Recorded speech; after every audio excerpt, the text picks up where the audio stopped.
En agricultura es hora de Chile Público, el único programa 100% local y vecinal que llega a la vida cotidiana de las personas. El municipio es la institución más cercana a la comunidad y el encargado de resolver sus necesidades más urgentes. Chile Público, un programa realmente descentralizado. Conduce Jorge Andrés Pomar.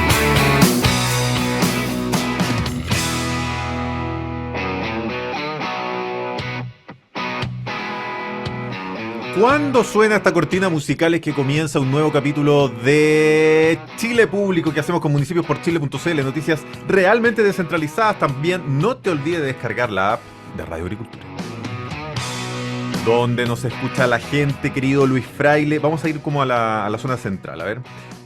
San Felipe y Los Andes, Calle Larga 102.3, San Fernando 99.1, Talca 94.5, ya hasta Concepción voy a llegar 88.1. ¿Será central? ¿Todavía lo consideramos Chile Central? Falta La Serena. Ah, para arriba, muy bien, para arriba, porque él es serenense. La Serena y Coquimbo 100.3. Aquí en Santiago, Chile, la capital de la República, Luis Fraile, somos 92.1. Oye, nos está yendo muy bien en nuestro horario de las 19 horas a través de YouTube Live, a través de Sapin TV, canal 182. Nos escribe mucha gente a esa hora en el más 569-8868-4923. Ya está en estudio, listo y dispuesto, es amigo de la radio, pero especialmente amigo aquí de la casa, amigo del conductor, voy a hablar en tercera persona como Martín Vargas y como Pinilla. Como Carlos Humberto. Y como Carlos Humberto también. Amigo del conductor, Alejandro San Francisco, profesor de la Pontificia Universidad Católica, profesor también de la Universidad de San Sebastián, director de formación de República, muy requete contra bienvenido a esta tribuna popular llamada Chile Público. Qué gusto, Jorge Pomar, estar en Chile Público y estar contigo, destacadísimo exalumno. Querido Alejandro, mucho que revisar hoy día en esta serie que estamos teniendo a lo largo de todo este año, ¿no es cierto? A propósito de los 50 años del golpe militar, hemos revisado un poco lo que ha sido el devenir de la Unidad Popular antes de llegar a ese 11 de septiembre de 1973.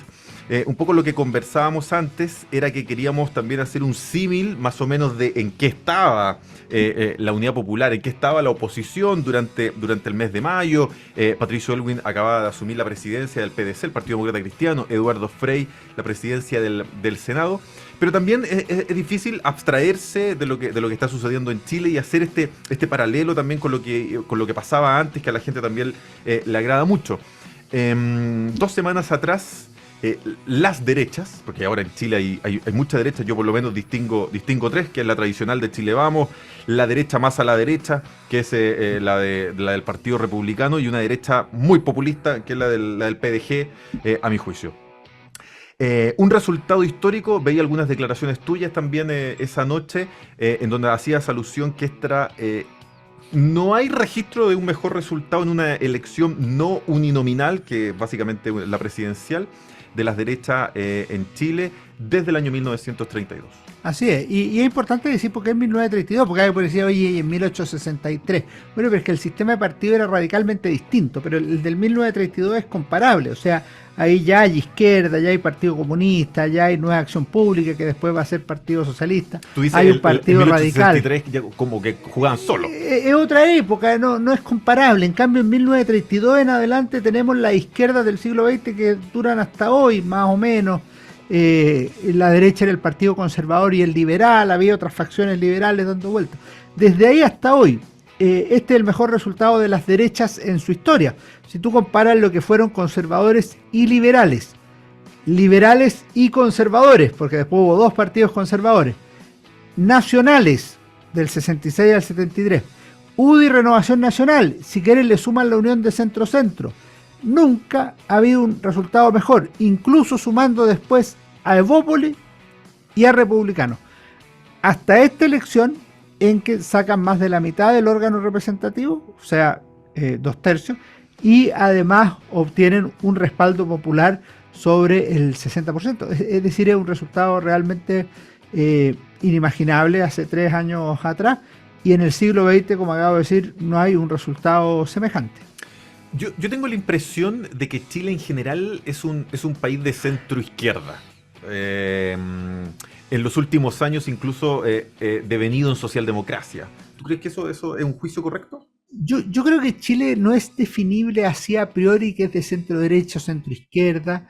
Es un país que bambolea de un lado para otro. Si tú miras las elecciones del 46 en adelante, siempre ganó un opositor. Ibáñez era opositor a González Videla, Jorge Alessandri era opositor a Ibáñez, Frey era opositor a Alessandri y Allende era opositor a Frey. En los últimos 15 años ha existido lo mismo, Bachelet-Piñera, Bachelet-Piñera, Boric. La excepción fueron los 3 gobiernos radicales, Aguirre Cerda, Juan Antonio Ríos, González Videla, y los 4 gobiernos de la concertación de Partidos por la Democracia, Patricio Elwin, Eduardo Frei Ruiz-Tagle, Ricardo Lagos y Michelle Bachelet. Todo lo demás es que gana la oposición, de manera tal que es un país que cuesta gobernar. Es un país donde se gana por distintos porcentajes. Antes del 73 se podía ganar con menos de la mitad. Sí, claro. De los 5 últimos gobernantes, solo Frey ganó con más de la mitad. Siendo ratificado por el Congreso luego. Los demás. Frey no necesitó ser elegido por el Congreso. Los demás, todos fueron elegidos por el Congreso. Y desde 1990 en adelante se gana con la mayoría absoluta de los votos válidamente emitidos.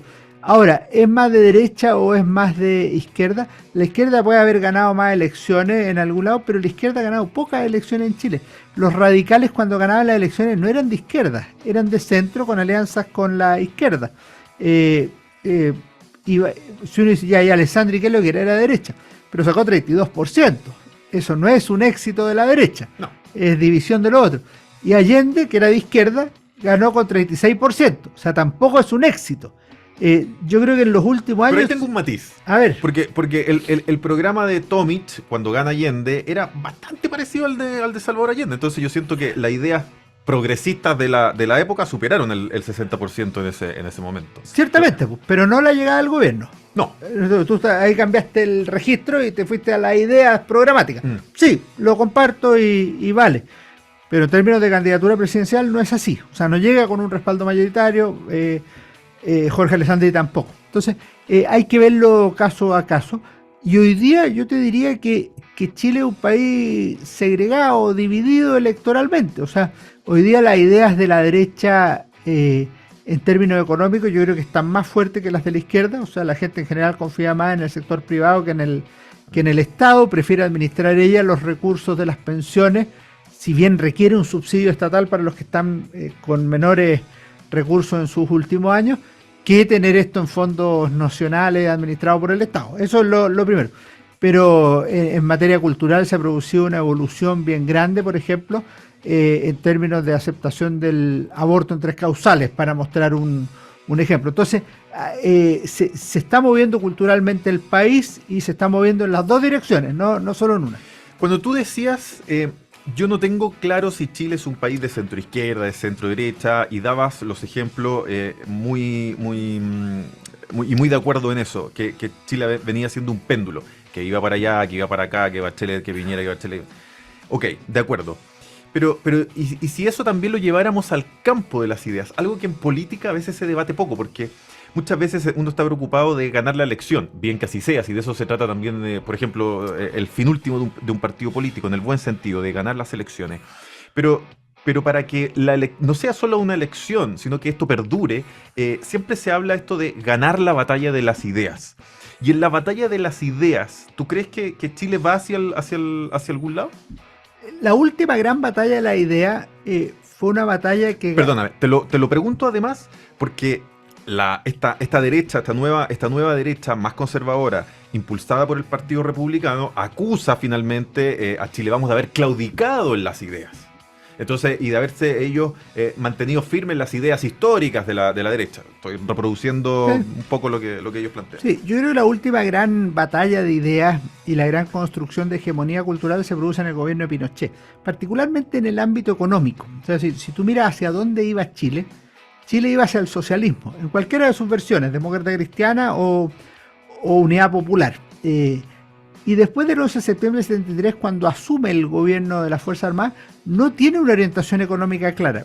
Y a los pocos días ya se empieza a redefinir un nuevo papel del Estado, una nueva comprensión de la propiedad privada sobre los medios de producción, y después vienen las reformas que son apertura al comercio internacional, rebaja impositiva, fortalecimiento de la propiedad privada sobre los medios de producción, cuidado de los equilibrios macroeconómicos, etcétera. Entonces, todo eso, que al principio solo lo sostenía el gobierno y algunos asesores, termina siendo hegemónico, y la concertación mantiene todo eso. O sea, las reformas de la concertación no tocan ninguno de esos criterios fundamentales del orden económico. El segundo gran triunfo hegemónico, que para mí habla de una claridad a la hora de gobernar que hoy día incluso se extraña. O sea, la parte ideológica, tomando en cuenta que los tipos que llegaron ahí fueron directamente afectados por esa dictadura que impuso esa idea, lograron dejar esa pasión política ideológica de lado e ir en busca finalmente de otro tipo de cuestiones que eran más urgentes, como la superación de la pobreza, etcétera, etcétera. Porque además el sistema económico les daba un crecimiento tal que les permitía hacer las dos cosas. Entonces era valioso a partir de 1990. Y en el caso político, yo creo que se produjo un consenso universal. O sea, al final de los años 80 todos terminan queriendo la democracia. O sea, si uno de los problemas que tiene Chile en 1973 es que la democracia es desechada por distintos sectores políticos, en 1990 uno de los factores que fortalece la democracia es que todos parecen quererla, respetarla y promoverla. Entonces eso es muy relevante. Hoy día ha habido debate ideológico, ciertamente. El debate ideológico más importante se presentó en el seno de la Convención Constituyente, y eso realmente era la formación de un nuevo eje, de un nuevo marco institucional, que cambiaba no solo los últimos 50 años de vida del país, sino que los 200 años de vida republicana. Lo que pasa es que fue derrotado, y ahí tú tienes dos cosas que tienes que comprender. O tú haces los cambios por la fuerza, o lo haces por mayoría de votos. Aquí hubo una fuerza inicial, pero luego el proceso se canalizó institucionalmente y los votos se volvieron contra la Convención Constituyente. Es decir, la revolución constituyente fue derrotada en términos electorales, y eso no se preveía al momento que se gestó el proyecto. No, partieron con 80%. De hecho, yo tengo la sensación de que en los últimos 50 años ha habido dos grandes derrotas electorales acompañadas, muy, muy unidas por dos derrotas culturales. La primera, la que tú hacías alusión, que es que íbamos camino finalmente al socialismo, se quería la revolución a la chilena, con la empanada del vino tinto, etcétera, etcétera, pero finalmente la revolución viene de parte de la dictadura y nos cambian culturalmente. O sea, el neoliberalismo, yo siento que penetró finalmente a la población chilena. Y un ejemplo bien claro de eso es cuando viene todo este tema de los retiros. La gente se dio cuenta que efectivamente la plata era de ellos, que la plata les pertenecía a ellos. Y yo creo que el neoliberalismo, que finalmente, más que no es económico, es un tema cultural y de ideas, se vio reflejado esos 17 años de intenso, bueno, no sé si los 17 años, pero los últimos por lo menos 10 años de intenso neoliberalismo en Chile. Y la segunda gran derrota tiene que ver con la Convención Constituyente, cuando nuevamente nos quisieron llevar hacia la izquierda, con proyectos refundacionales, con proyectos que no le hacían sentido a la tradición y a la idiosincrasia de las familias chilenas, y la gente a través de los votos terminó resistiéndose. Sí, tienes razón. Yo creo que lo que se impone a partir del 11 de septiembre del 73 es una revolución o una contrarrevolución, depende cómo lo interpretemos.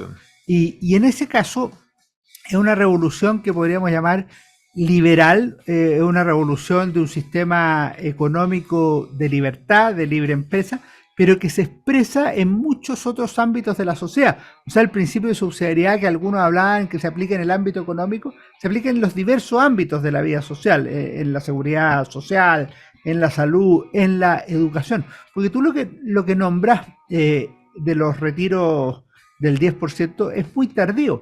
Pero si tú miras, por ejemplo, en los años en que entre los años 2006 y 2011, o sea, entre la revolución de los pingüinos y las marchas universitarias, se produjo un hito que pocos han relevado.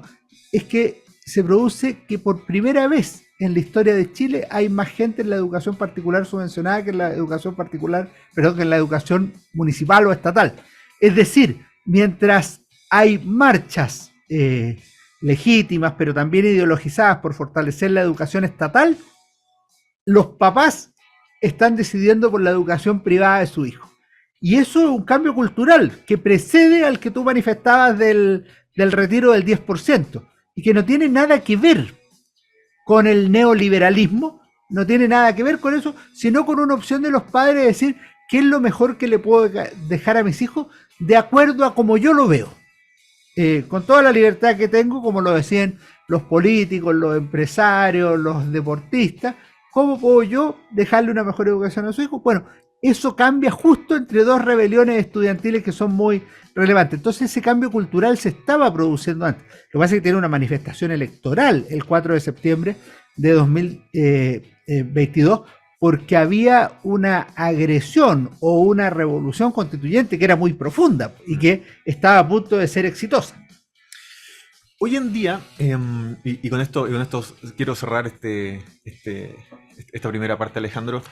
Hoy en día yo al principio del programa decía que distingo tres derechas, la del Partido Republicano, la de Chile Vamos, interpretada de una u otra manera como una derecha más tradicional en Chile y una populista como la del PDG. Históricamente en Chile siempre existió el Partido Conservador y el Partido Liberal.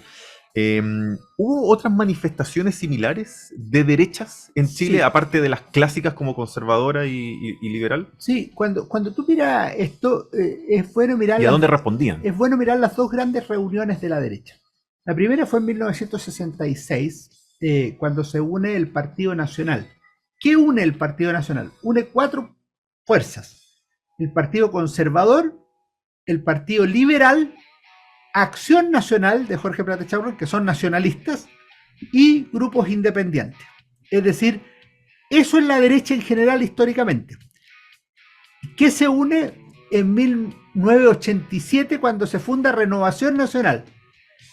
Bueno, ahí hay grupos gremialistas, o sea, de Jaime Guzmán, grupos nacionales del antiguo Partido Nacional, grupos del Frente Nacional del Trabajo, que tenían nacionalistas, pero también tenían social cristianos. O sea, ahí estaba William Thayer y Juan de Dios Carmona, que habían sido ministros demócratas cristianos de Frei Montalva.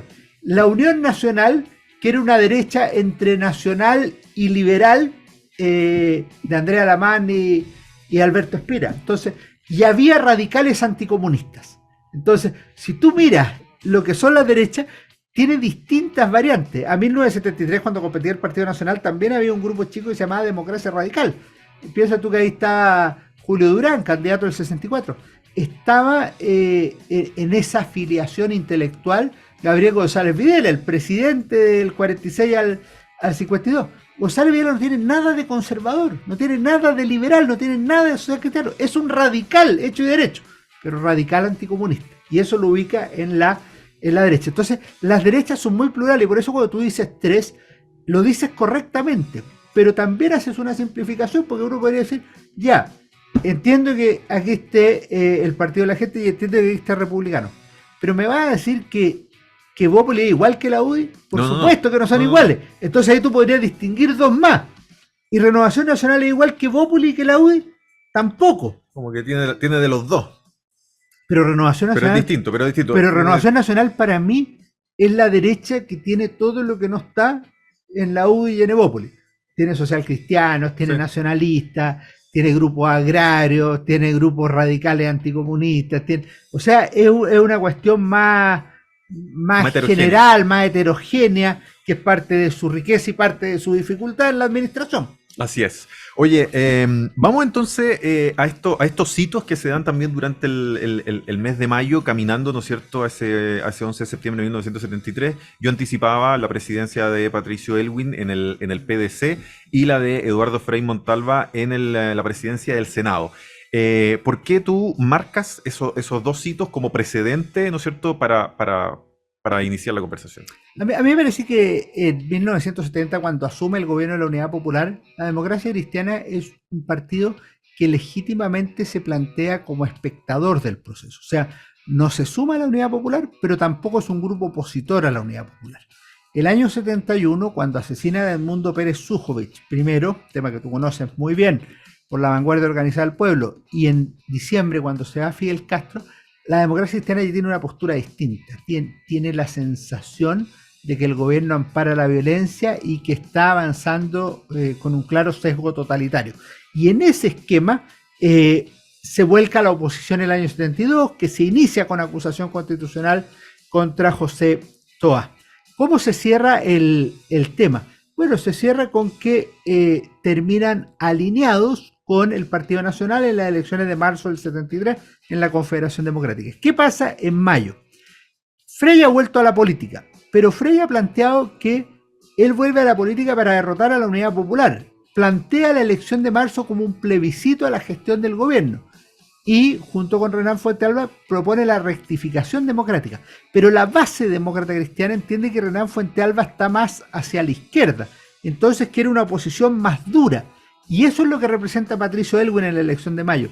De hecho, la tesis... del lote, hay que ubicar a Patricio Aylwin en el lote más conservador de la democracia cristiana. Claro, en el lote freísta, más de derecha o más conservador, si le queremos llamar así. Y lo que hace Patricio Aylwin es tener una tesis muy impresionante. No dejar pasar una al gobierno. O sea, cuando así como el gobierno plantea el Partido Socialista avanzar sin transar, la de Aylwin podría resumirse: parar al gobierno sin transar. Esa es más o menos la tesis. Y en ese sentido me parece que es una marca decisiva para lo que van a ser los últimos 3 o 4 meses de la Unidad Popular. O sea, es la incapacidad del sistema político de resolver por una vía democrática o pacífica un conflicto que había llegado a la polarización máxima en 1973. Dos cosas, Alejandro. Si ubicamos en el ala freísta a Frey y Patricio Aylwin, hay que entender entonces que ellos estuvieron alejados de la candidatura de Radomiro Tomic, que ya hemos dicho que tenía un programa de gobierno similar al de la Unidad Popular. Y también si pasa algo distinto con Frey desde el 64 hasta el 73, porque a muchos nos da la impresión de que el gobierno de Frey fue un gobierno progresista dentro del mundo político. Las dos cosas están relacionadas. El gobierno de Frey fue un gobierno que tuvo mucho respaldo popular, pero dentro del Partido Demócrata Cristiano generó una división que se acentuó en 1967, particularmente en la juventud. Muchos de los dirigentes jóvenes de la democracia cristiana eran marxistas y demócratas cristianos, lo cual ciertamente era una contradicción en esos años. Hay dos grupos en la democracia cristiana que son muy relevantes, que son los rebeldes y los terceristas. Ambos terminan marchándose de alguna manera del partido.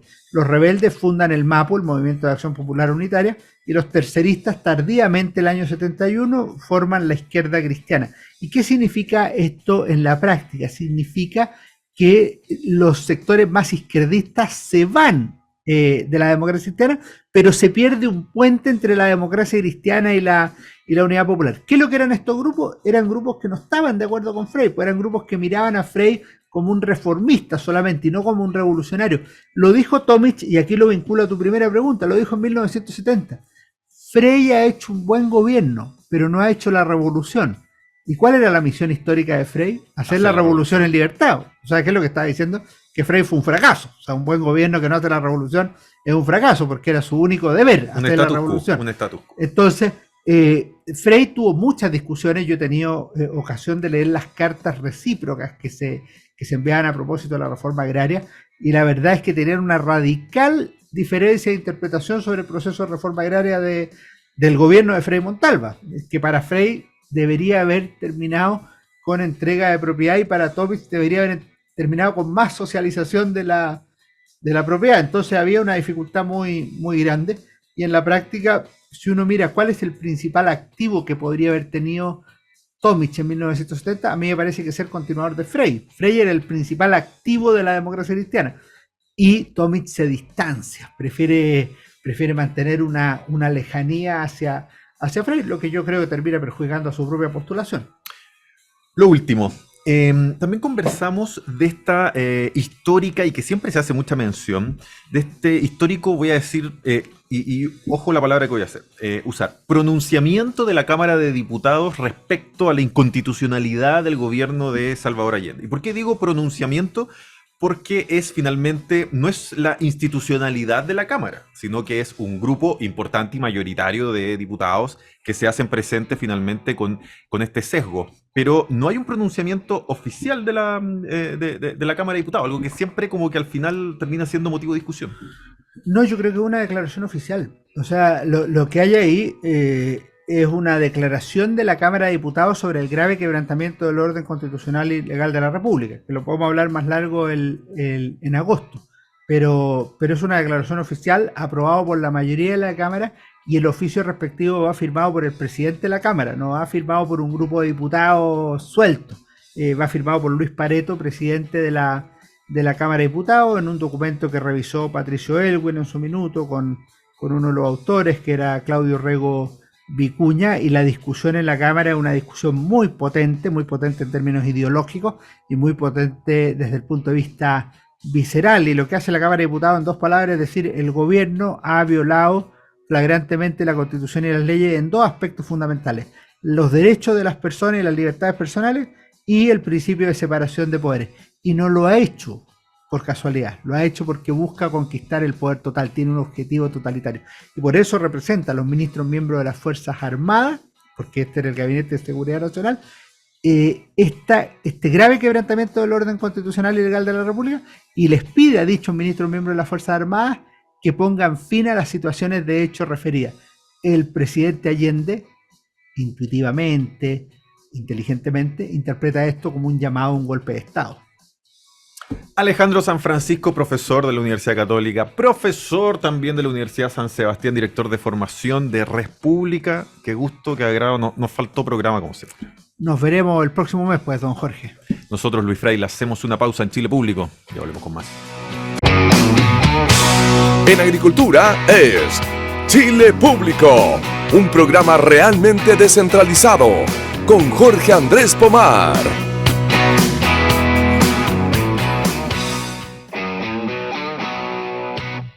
Ya estamos de vuelta en esta tribuna popular conocida como Chile Público, con municipios-por-chile.cl, noticias realmente descentralizadas. Municipios por Chile, el único diario digital de noticias 100% locales, 100% municipales.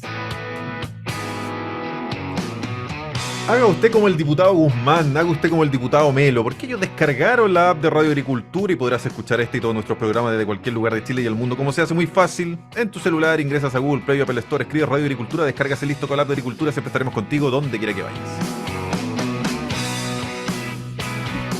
Vía Zoom, entonces vamos a partir primero saludando a Jorge Guzmán, diputado por el Maule. Diputado, bienvenido una vez más aquí a Chile Público. Muy buenas tardes, Jorge, gusto de saludarte. También saludar a Daniel y, bueno, desde el Maule, felices de compartir esta conversación. Y aquí en estudio, si usted nos está viendo por Zapping TV, canal 182, también a través de YouTube Live, Daniel Melo, diputado, Distrito 13, ¿no? Sí. Distrito 13, bienvenido también aquí a Chile Público. Hola Jorge, gracias por la invitación y saludar a mi colega Jorge Guzmán. Fíjense que hemos tenido harto como papá, hijo que ha venido al programa. Los días martes siempre está panelista estable Marco Antonio Enríquez Ominami. Cuando falla, llamamos a su papá. Llamamos a Carlos Ominami y hablan igual, pero igual, y hacen la misma tontera y se ponen así y revuelve la lengua y el peinado, que Carlos ya tiene menos pelo. Ha venido también, ¿quién fue el otro que vino? Bueno, tu señor padre, Sadi Melo, lo tuvimos hace como un mes y medio a propósito de las elecciones de consejero constituyente, los días lunes, con nuestros panelistas estables, Johnny Carrasco, Felipe Alessandri. Diputado, entró y también era como ver a su señor padre. Así que, bueno, lo que se hereda no se hurta. Sí, pues bueno, es algo que nos persigue de toda la vida, la verdad. Bueno, y orgulloso también de poder seguir el camino de servicio público de mi viejo. ¿Usted se parece, diputado Guzmán, cuando habla, cuando gesticula a su señor padre? Yo no los conozco, sí. A su señor padre, a su señora madre. ¿Le han dicho? Oye, sí, yo creo que uno siempre tiene algo de sus papás en los gestos, en la actitud, en la forma. Uno no lo nota, pero otras personas te lo hacen ver y te dicen, oye, eres igual a tu papá cuando decía esto, otro. La verdad que yo tengo además una herencia ahí familiar. Mi abuelo Jorge Guzmán Sepúlveda, mi padre Jorge Guzmán Weston, y a mí me toca Jorge Guzmán Cepeda, así que además del nombre, creo que hay algunos gestos y algunas actitudes que son muy parecidas con mi papá y también con mi mamá, así que yo creo que uno eso lo lleva siempre. Gran nombre que compartimos aquí con el diputado Guzmán. Oye, en off, ustedes me decían que además comparten comisión, que es la de, diputado Melo.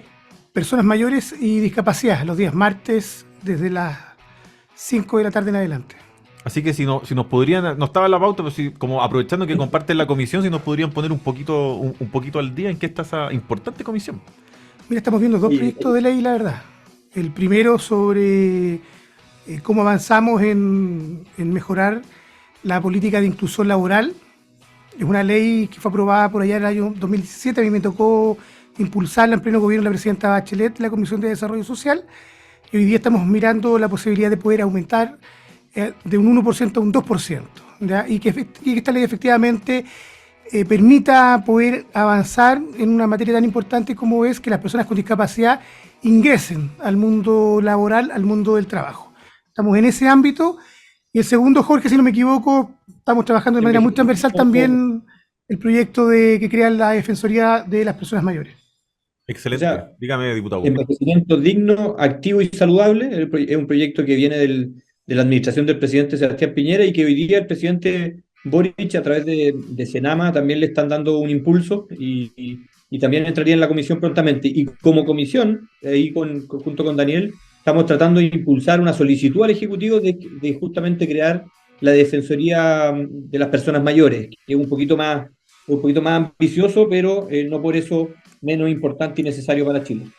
Oye, ¿y han votado igual o han votado uno rojo y uno azul?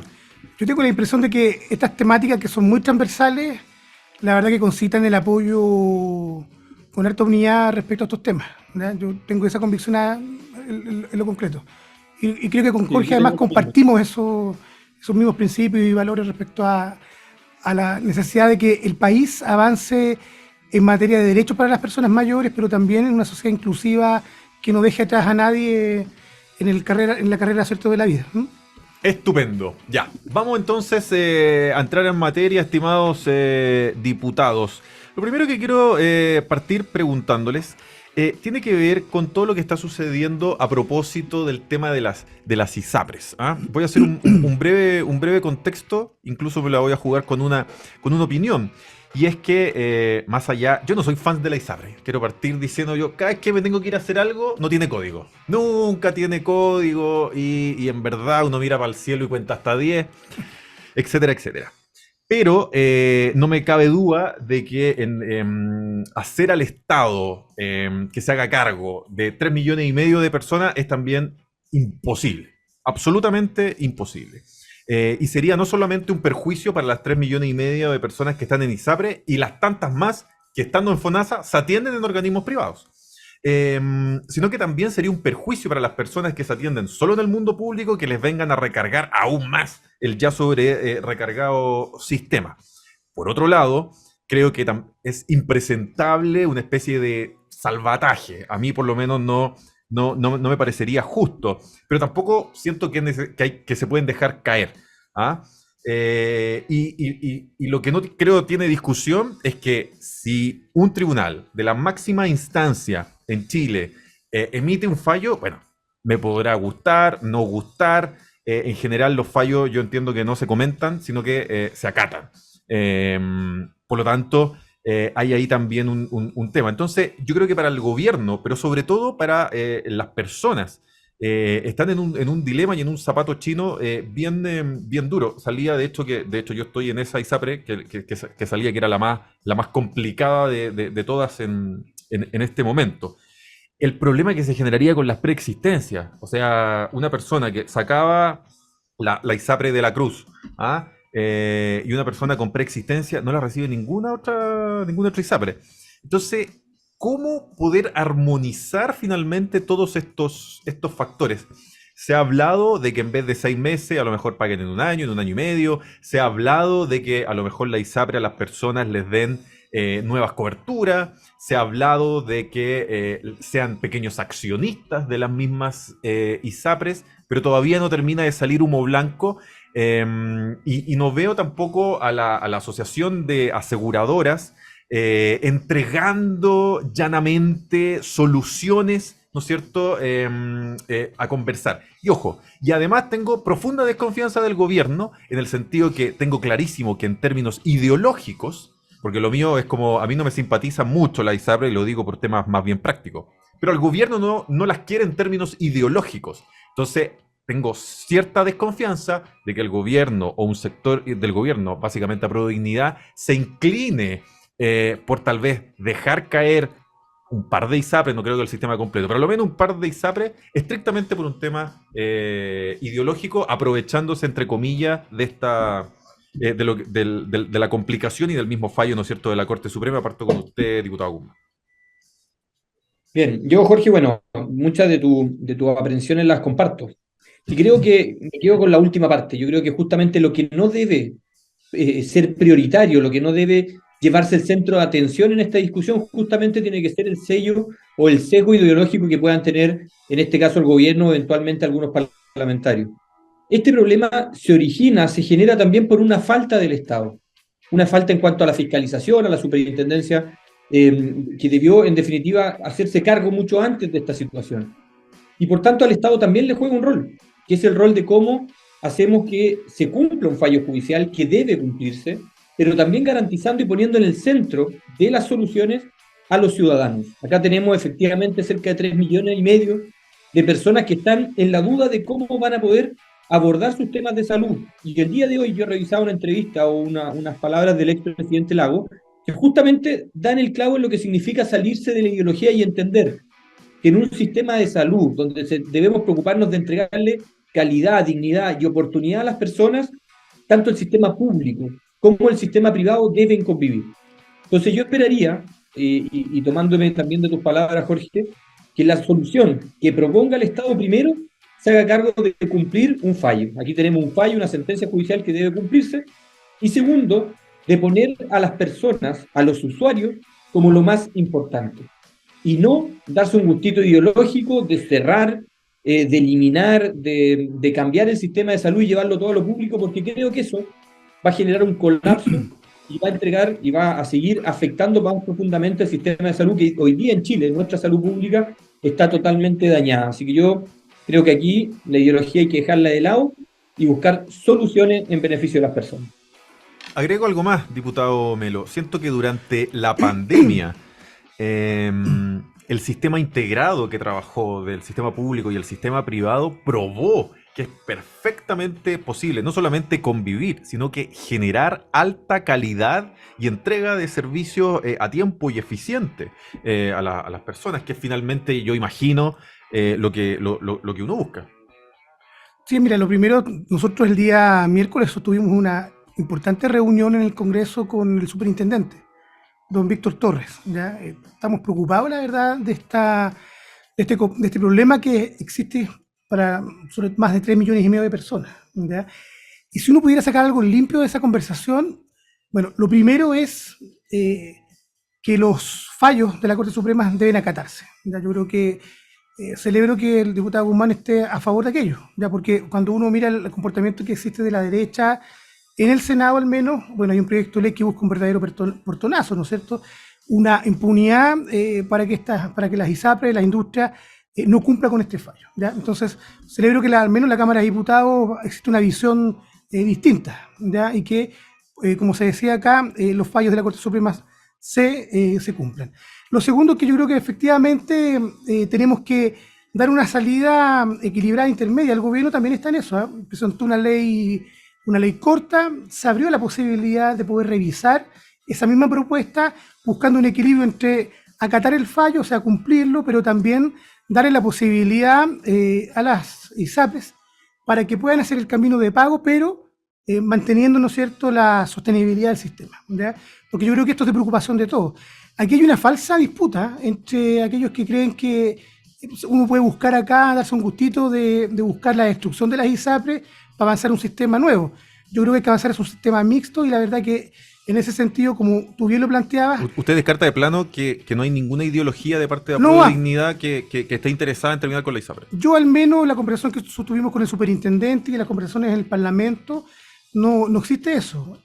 Existe sí la preocupación de que el sistema tenga sostenibilidad en el tiempo, ¿ya? Porque acá estamos hablando de 3,5 millones de personas, ¿ya? Que con esfuerzo, que con trabajo han buscado, ¿no es cierto?, mejores soluciones a los temas de salud para sus familias. Entonces, yo creo que el rol del gobierno en este sentido lo quiero valorar y lo quiero reconocer. Ahora bien, en pandemia tú hacías un ejemplo, ¿no es cierto?, que funcionó el sistema de manera integrada. Yo creo que en pandemia lo que ocurre a propósito de todo el proceso de vacunación es que por primera vez asistimos a un ejemplo de lo que sería un derecho universal, ¿ya? Independiente de la condición socioeconómica o de Nadie ingresos. preguntó cuánta plata tenía, No, ni no, si era Luxich, si era González. a nadie. Vacunas para todos. Para todos, pero una cosa más importante, y esto es una cosa que lo conversamos en mi distrito cuando me toca recorrer con vecinos del bosque, no sé, de la cisterna. Yo les pregunto, pero ¿ustedes se imaginan si les hubiesen preguntado su registro social de hogares para si era posible o no que se vacunaran? Bueno, eso no ocurrió. Entonces, es posible pensar un sistema integrado que permita garantizar este derecho universal con calidad, como se ha dicho acá, con oportunidades para todos y para todos. Yo creo que las ISAPRES tienen que cumplir el fallo de la Corte Suprema y hay que buscar una salida intermedia que permita que se pague, pero que además el sistema tenga sostenibilidad. La discusión de fondo del modelo o del sistema de salud para el país, yo creo que no hay que darlo en torno a esta contingencia. Hay que darlo, sí, pero no en esta contingencia porque es una cosa muy problemática. Diputado Guzmán, usted... Sí. Me quiero hacer cargo de algunas cositas que señala Daniel y que yo creo que Daniel justamente representa a ese sector del gobierno que está abierto al diálogo, a encontrar soluciones, a buscar alternativas, que no busca la lucha ideológica en temas contingentes e importantes como este, pero no representa a otro sector del gobierno que justamente busca lo contrario, que busca correr trinchera y bandera ideológica en esta discusión. El gobierno en su proyecto inicial para hacerse cargo de este problema, en definitiva, y lo han dicho los expertos, liquidaba a las ISAPRES dentro del sistema de salud. Por tanto, ahora es la ministra Carolina Toá, con quien podré tener profundas diferencias en materia de seguridad, quien dijo que el gobierno estaba abierto a buscar una solución que en definitiva hiciera convivir al sistema de la ISAPRES, pero también el cumplimiento de una sentencia judicial. Entonces, yo creo que nuevamente estamos en presencia, estamos siendo testigos de las dos almas del gobierno que se disputan en definitiva, una con mayor certeza, con mayor claridad, con mayor realidad, y otra que insiste en ese juego más utópico, más rupturista y poco de diálogo y consenso. Yo comparto con lo señalado con Daniel. De hecho, nosotros desde Bópoli hablamos también de un seguro único de salud cuando fue candidato Ignacio Briones, que tiene que ver con cómo hacemos convivir o cómo mejoramos nuestro sistema de salud, pero esa discusión tan importante y relevante para Chile no podemos someterla hoy día, y sobre todo condicionando la salud de más de 3,5 millones de chilenos que eventualmente se podrían ver afectados, y no solamente ellos, porque si esos chilenos se ven perjudicados por el cierre o por el colapso del sistema de ISAPRES, van a ser los 18 millones de chilenos los que vamos a ver las consecuencias de una salud pública hoy día que claramente no se hace cargo de los problemas. Yo, muy breve, Jorge, vengo recientemente tomando un tema acá en Talca particularmente, donde en el hospital de Talca tuvieron una persona con el trastorno del espectro del autismo, ley que tramitamos junto a Daniel en la Comisión de Personas Mayores y Discapacidad, que lo tuvieron más de 16 horas sentado o hospitalizado en 3 sillas plásticas, viendo el sufrimiento de sus padres para una persona que tiene la condición del espectro del autismo. Y esa es la realidad de la gran mayoría de los hospitales públicos en Chile, que en definitiva no tienen la capacidad para poder atender de buena forma a las personas. Que a eso le sumamos el colapso del sistema privado, créeme que esto es el peor de los mundos en temas de salud. Yo tengo la impresión, después de escucharlos a ambos, que por supuesto, más allá de las buenas intenciones y la disponibilidad, aquí pareciera ser que la gran diferencia entre el diputado Melo y usted, diputado Guzmán, tiene que ver un poco con la interpretación que hacen respecto de Apruebo Dignidad, que lamentablemente no están además en el panel. Porque yo le pregunté directamente al diputado Melo y él dice, no, yo descarto de plano cualquier tipo de ideología de parte de Apruebo Dignidad. En cambio, usted lo vuelve a aseverar, diputado Guzmán. Sí. Y no solo lo asevero, si yo creo que uno le pregunta a los parlamentarios del Frente Amplio, del Partido Comunista, le van a decir que esta es la oportunidad para que se termine el sistema de ISAPRES en Chile. Y creo que si son honestos lo van a decir así. Pero posteriormente es el gobierno, a través de sus fuerzas más moderadas, del socialismo democrático y de lo que representa Daniel Melo en el Congreso, quienes les van a decir, a ver, párese un poquito muchachos, aquí hay que conversar, hay que dialogar, y hay que poner a las personas en el centro. Y yo creo que aquí lo que pasa es que muchas veces nos desviamos de a quién estamos afectando y cómo estamos perjudicando. Insisto, son dos sistemas que tienen que convivir y que en definitiva en ningún caso debemos buscar el incumplimiento de una sentencia judicial, pero sí debemos hacernos cargo desde lo público de poder entregar alternativas de solución a un problema que lo requiere. Diputado Melo. Sí, yo me quiero quedar con la opinión que emitió el presidente de la República, la verdad, durante esta jornada. Y él, al igual que la ministra del Interior, Carolina Toá, fue muy claro: acatar el fallo y generar condiciones para que el sistema de las ISAPRES no colapse y tengamos una salida que permita equilibrar ambas cosas. Por lo tanto, mire, más allá de divisiones particulares que puedan tener uno u otro grupo al interior del gobierno, acá lo más relevante es que el presidente, quien es la persona, el mandatario que ejerce, ¿no es cierto?, su liderazgo, me quedo con eso yo, la verdad. Y en eso ha sido él muy claro. Daniel, pero no fue automática la respuesta, porque la primera respuesta del Ministerio de Salud, con la ley que ingresó, liquidaba a las ISAPRES. Después de que hay una arremetida del Senado que justamente tensiona la situación, el gobierno dice: estamos abiertos a encontrar soluciones. Pero así como pasó en salud, también ha pasado en otros temas donde la posición del gobierno ha debido mesurarse en atención a la reacción que tiene la oposición en conjunto, incluso con parlamentarios del oficialismo.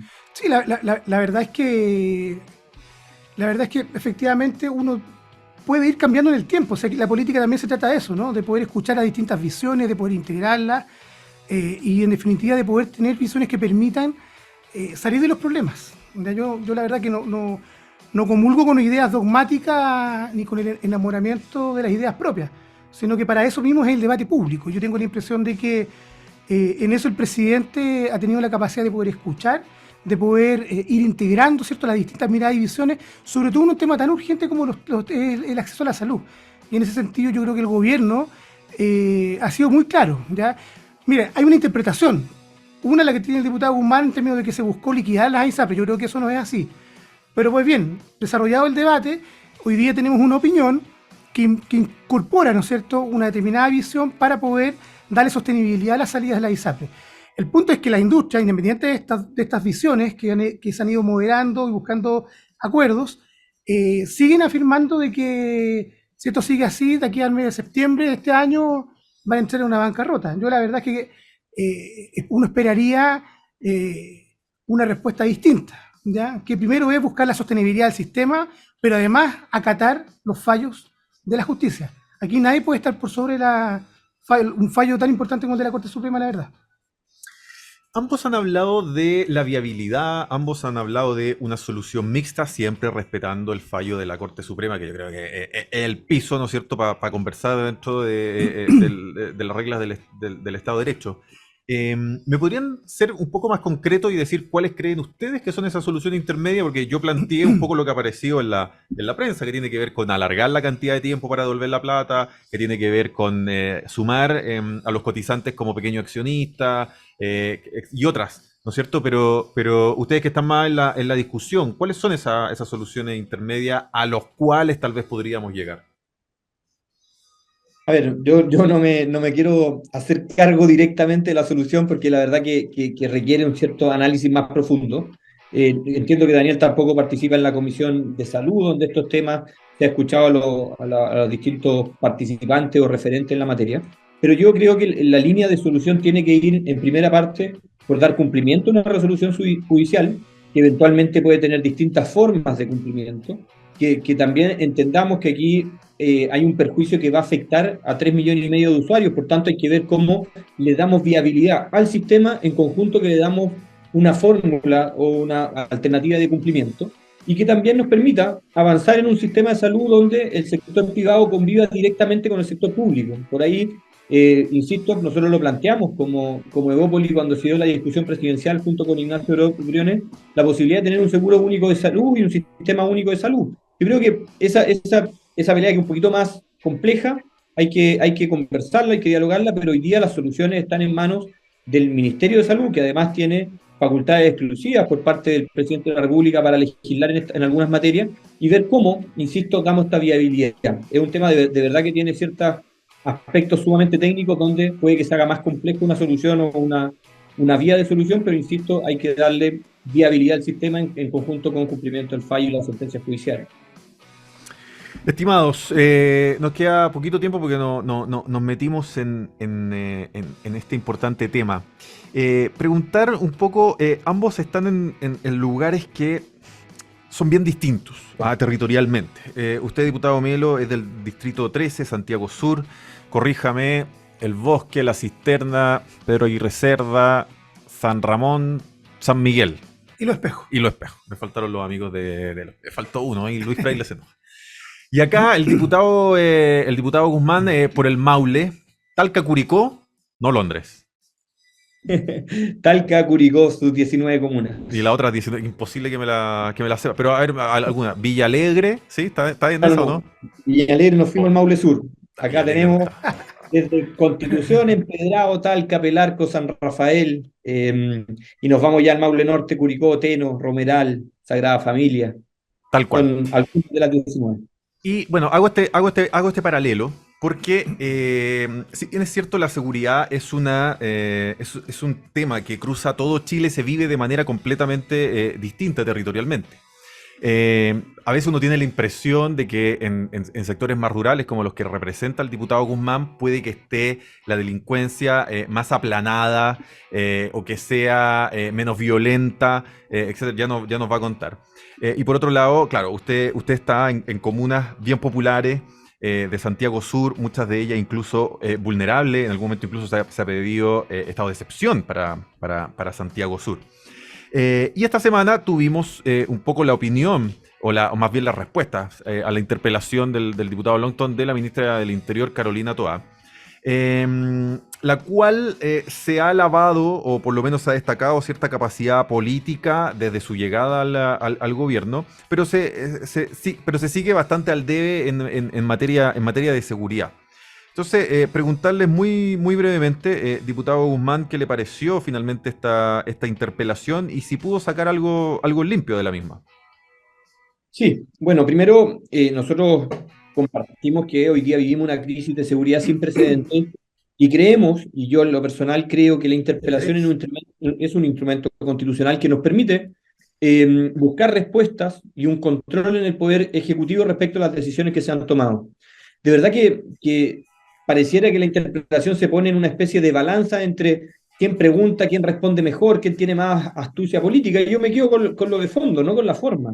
Yo creo que la interpelación es un instrumento necesario del Poder Legislativo para saber qué está haciendo o cómo se está enfrentando un determinado problema por parte del Poder Ejecutivo.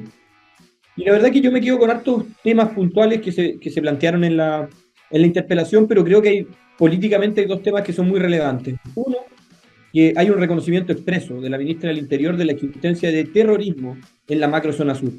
Y eso fue consultado, fue ratificado y la ministra finalmente lo reconoce. Dice, en Chile tenemos terrorismo, y eso es importante.